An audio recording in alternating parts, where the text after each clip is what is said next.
আমি নিজে চিন্তাৰ পৰিৱৰ্তন আনিব লাগিব ডক্টৰ ৰমনাথ দাস দেৱে সুন্দৰ কথা কৈছে যে তুলনী বিয়া এই যিটো এটা ব্যাধি আচলতে সমাজৰ মই ভাবো নাৰীসকলৰ বাবে বিশেষকৈ আমি নাৰীসকলে আমাৰ আইতা মা সকলে এইটো পৰিৱৰ্তন এটা আনিব লাগিব বন্ধ কৰিব লাগিব ছোৱালী গাভৰু ছোৱালীক এইটো কৈ দিয়া হৈছে তো আজিৰ পৰা গাভৰু তোৰ বিভিন্ন কথা হয় যিখিনি শিক্ষা দিব লাগে যে গাভৰু হোৱাৰ পাছত আমি কেনেধৰণেৰে সাৱধান হ'ব লাগিব সেইখিনি ঘৰত দিয়ক কিন্তু গোটেই গাঁওখনৰ গোটেই চহৰখনৰ ৰজনজনাই জনাব কি দৰকাৰ যে আমাৰ ছোৱালী গাভৰু হ'ল বুলি সেই তেনেধৰণৰ কিছুমান চিন্তাৰ পৰিৱৰ্তন আনিব লাগিব আমি নিজে শইকীয়া ছাৰে কোৱাৰ দৰে আমি যদি আমাৰ জাতিটোক আগলৈ নিব খোজো সদায় পিছ পৰি থাকিলে নহ'ব পিছপৰা বুলি ভাবি থাকিলে নহ'ব গতিকে আমি সকলোৱে দায়িত্ব ল'ব লাগিব একদম যুৱ প্ৰজন্মই বিশেষকৈ দায়িত্ব ল'ব লাগিব পঢ়ি শুনি যেনেকৈ শইকীয়া ছাৰে বৈজ্ঞানিক হৈছে ভাৰতত বিশ্বত নিজৰ নাম উজ্বলাই তুলিছে আমাৰ জাতি উজ্বলাই তুলিছে আমাক গৌৰৱান্বিত কৰিছে ঠিক তেনেকৈ প্ৰত্যেকে আমি পাৰোঁ প্ৰত্যেককে ভগৱানে কিবা গুণ দিছে প্ৰতিভা দিছে সেই প্ৰতিভাখিনি শইকীয়া ছাৰে কোৱাৰ নিচিনাকৈ ঘৰৰ অভিভাৱকসকলে চিনাক্ত কৰিব লাগিব যে আমাৰ ল'ৰা ছোৱালীৰ কি আছে এটা বিশেষ গুণ প্ৰত্যেকৰে থাকে গান গাব পাৰেনে নাচিব পাৰেনে পঢ়াতে ভালনে চব ফালৰ পৰা এই কথাখিনি আমি নিজে চিন্তা কৰিব লাগিব নিজে আগুৱাই যাব লাগিব আমি নিজে আগবাঢ়ি যাব লাগিব সেইখিনিকে মই অনুৰোধ জনালোঁ বেছি দীঘলীয়া নকৰোঁ যথেষ্ট দীঘলীয়া হৈছে অনুষ্ঠান কিন্তু এইখিনিতে আজি মই আহি থাকোঁতে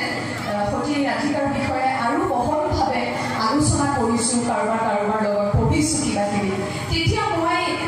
এই যে তাৎপৰ্য মোৰ বাবে আজি এই বঁটাটোৰ তাৎপৰ্য কি সেই কথাটোৱে মোক কিন্তু ক'ৰবাত খুবে সাহস দিছে সাহসটো কেনেকুৱা জানেনে মই নাজানো মোৰ লগত কিয় এনেকুৱা হৈছে হৈ আহিছে হৈ আছে কিয় মই নাজানো কাকো প্ৰশ্ন কৰিব নোৱাৰোঁ ঘৰত কান্দো বহি মা দেউতাক সুধো কিন্তু কিয় মই বিয়া হ'লোঁ বিয়াৰ কেইবছৰমান পাছতে গোটেই অসমত ইমূৰৰ পৰা সিমূৰৰে বুবু বাবা যে বৰষাৰণী বিষয়াৰ ডিভ'ৰ্চ হ'ল মোৰতো হোৱা নাছিল বিন্দুমান সত্যতা নাই যে মোৰ ডিভ'ৰ্চ হোৱা নাই তাৰপিছত ওলালে যেতিয়া মোৰ স্বামী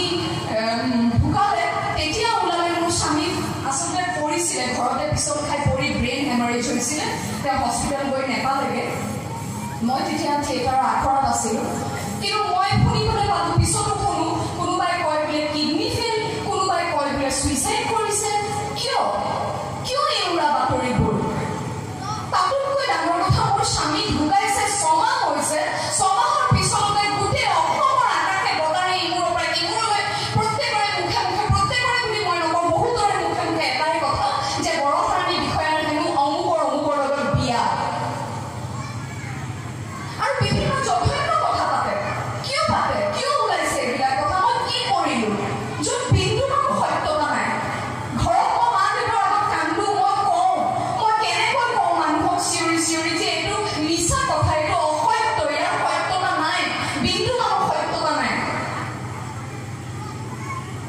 কেইদিনমান আগতে ইউটিউবত দেখিলোঁ ইউটিউব আজিকালি হাতে আমি পৃথিৱীখন লৈ ঘূৰি ফুৰিছোঁ মোবাইল ফোনত কিন্তু মোবাইল ফোনৰ বা ইণ্টাৰনেটৰ আমি সৎ ব্যৱহাৰ কৰিছোঁনে বাৰু ইউটিউবত এটা মোৰ লাইফ ষ্টাইলৰ বিষয়ে এটা ভিডিঅ' বনাইছে কোনোবাই য'ত উলিয়াইছে যে ৰাজকুমাৰ ঠাকুৰীয়া মোৰ হাজবেণ্ড ধেমালি কৰিছে ন ভিউৱাৰশ্বিপ লাগে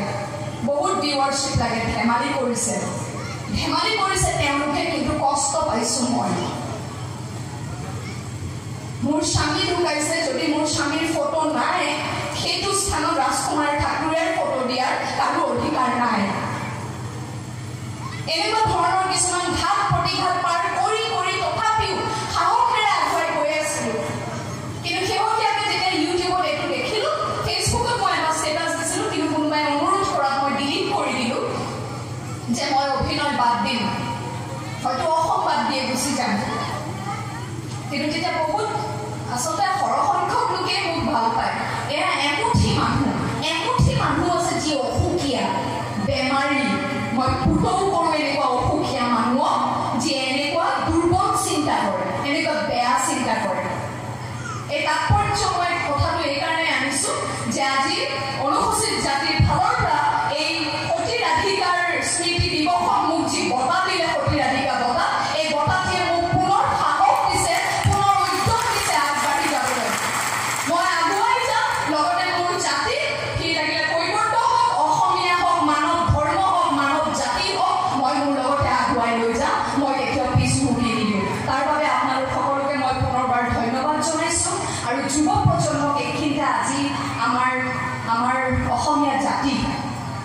যি আমি এক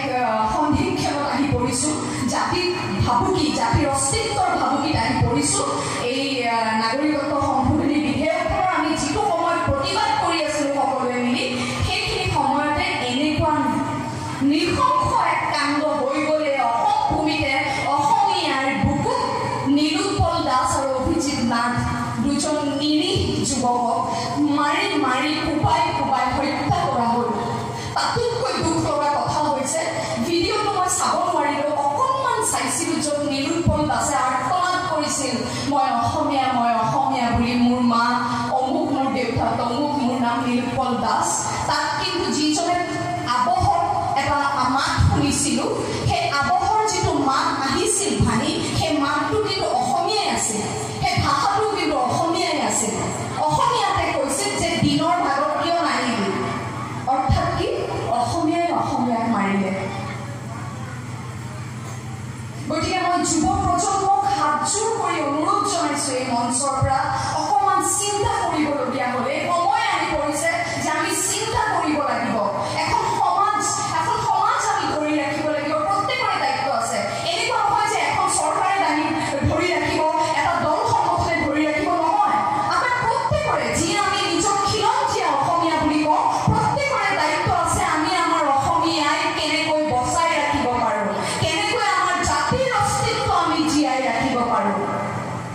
গতিকে এই সময়ত এই মঞ্চৰ পৰা মই এটাই কথা অনুৰোধ জনাব বিচাৰোঁ যে আজি অসমত বাস কৰা প্ৰতিজন খিলঞ্জীয়া অসমীয়াৰ বাবে দুটাই গুৰুত্বপূৰ্ণ কথা হ'ব লাগে। এটা হৈছে যদি ধৰ্ম আমি মানো, এটাই ধৰ্ম হ'ব লাগে শ্ৰেষ্ঠ ধৰ্ম, সেইটো হৈছে মানৱ ধৰ্ম। আৰু জাতি হিচাপে যদি আমি ভাবোঁ, আমি সকলোৱে নিজকে অসমীয়া জাতি হিচাপে ভাবিব লাগিব। তেতিয়াহে আমাৰ অসমক আমি অসমীয়াই আমাৰ বাসস্থান বুলি, আমাৰ ঘৰ বুলি, আমাৰ মাতৃ বুলি পৰিচয় দিব পাৰিম। নহ'লে বেছি দিন নাই য'ত আমি নিজৰ পৰিচয় হেৰুৱাই বিদেশীৰ অধীনত আমি কাম কৰিবলগীয়া হ'বলগীয়া হ'ব। প্ৰতিগৰাকী মহিলাক আমি আমাৰ অসম ভূমিত মা কামাখ্যাক পূজা কৰোঁ, সতী ৰাধিকাক আজি শ্ৰদ্ধাঞ্জলি জনাইছোঁ। কিন্তু এই ভূমিতে আজি নাৰীৰ ওপৰত